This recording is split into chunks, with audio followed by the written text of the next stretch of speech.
संविधान शब्द सुनकर आपके मन में क्या आता है? संविधान किसी भी देश को चलाने के लिए एक पर्याप्त विधि की आवश्यकता होती है और संविधान उसी का एक भाग है।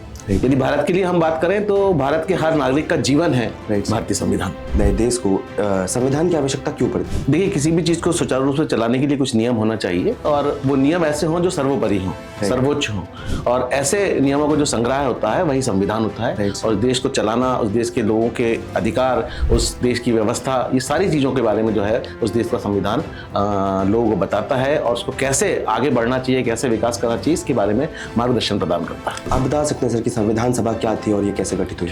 देखिए, संविधान सभा जो कैबिनेट मिशन हमारा आया उसके तहत बनाई गई जी।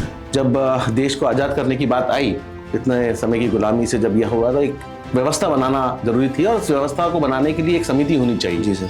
अब वो समिति, चूंकि हमारे पास कोई नियम नहीं था, ब्रिटिश रूल से हम लोग चल रहे थे, वहाँ की शासन व्यवस्था थी हमारे पास। हम चाहते थे हमारा देश एक लोकतंत्र देश हो और लोकतंत्र देश के लिए जरूरी था कि लोकतंत्र का तात्पर्य होता है कि जिस ऐसा तंत्र जो लोगों द्वारा चलाया जाए। जी। तो लोगों के द्वारा ही एक सभा बनानी थी, तो कैबिनेट मिशन के माध्यम से ये बनाई गई।